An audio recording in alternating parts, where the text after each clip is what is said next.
Airbnb. So, sa mga naghahanap dyan ng mga staycation home, lapit na po mag-opening soon. Mga September, October po mag-open na siya.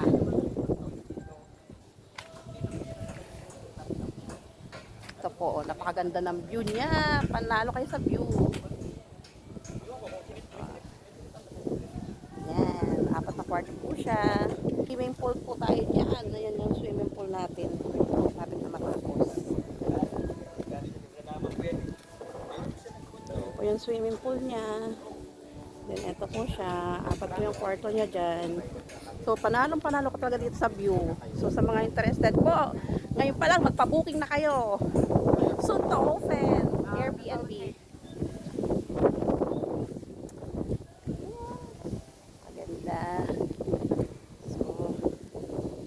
So sobrang ganda dito po sa street. Madalas pinagsushootingan ng mga tutorials. And then, ngayon po, may shooting po dyan. Pedro Penduko. Lots for sale for those who interested. DM me on my messenger or Viber 0928-4399-371. Super panalo po talaga tayo dito sa view. Saka yung mga mag-i-invest po dito talagang panalo, sulit. Mabilis din po ang return of investment nyo dito. Ayan.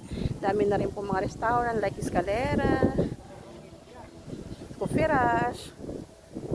And then mayroon din po yata bago bubuksan ulit dito restaurant din. Ayan o. Napakaganda.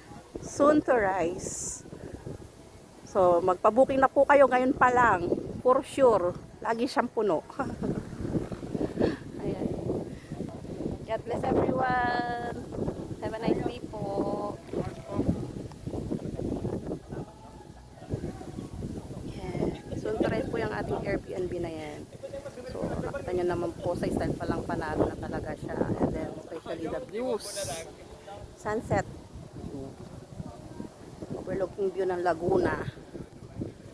And then mountain view, and then Pililla Windmills. God bless everyone. Have a nice day po.